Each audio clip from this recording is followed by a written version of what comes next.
The world was not born from love, or fire, or even chance. It was born from a mistake. An apprentice architect, 17 years into his first eternity, had been copying the prime design, tracing the equations of gravity and time with a trembling quill made of comet bones, when he sneezed. Not a grand, prophetic sneeze, just an ordinary human one. Sharp, wet, unplanned. A slip, a blot, a blight. The drop of ink did not land on paper because paper was not yet real. It landed on a potential, a probability, a corner of being that had not yet been sculpted into shape, and where the other worlds in the workshop gleamed with symmetry and harmony, and circles that closed with mathematical grace, this one pulsed. It pulsed like a bruise. The apprentice stared at it. The ink spread like a shadow that hadn't learned what to cling to yet. "Erase it," said the master architect without looking up. But the apprentice was young, and ashamed, and curious. He did not erase it. He nurtured it. He drew stars around the stain to balance it. He drew oceans to cool it.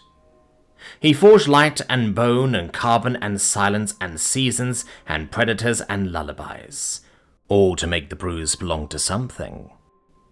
But the bruise did not vanish. It deepened. It learned hunger. It became story. Not neat story, not parable, not morality play, chaos story, pain story, history.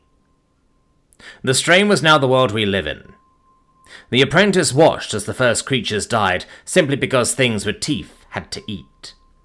He watched as love arose not from purity but from loneliness. He watched as the first mother outlived her child and screamed a sound the laws of physics were not built to carry. He watched as beings capable of joy invented envy just to balance it.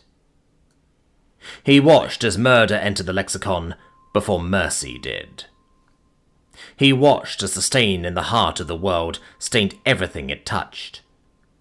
He knelt, and he wept.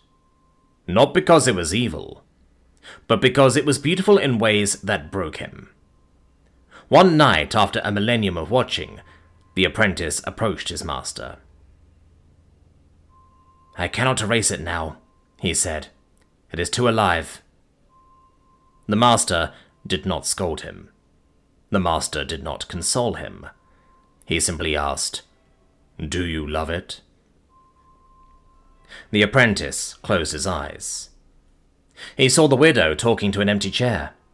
He saw the child laughing at a puddle in the road. He saw two enemies clasp hands in the mud, not because they forgave each other, but because the night was too cold to survive alone. He saw a violinist playing for no audience but a dying dog. He saw a woman kiss the gravestone of the man who never knew she loved him. He saw a boy write a poem so honest it made him afraid of his own voice. He saw a surgeon cry in the stairwell after saving a life she hated.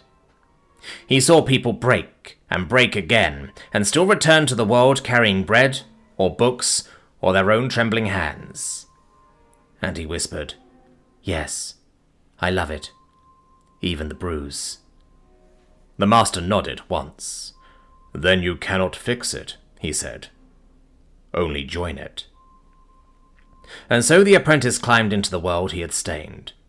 Not as a god, not as a savior, not as a teacher, but as a man. With lungs that could collapse, with dreams that could rot, with a heart that could break not just for the world, but with it.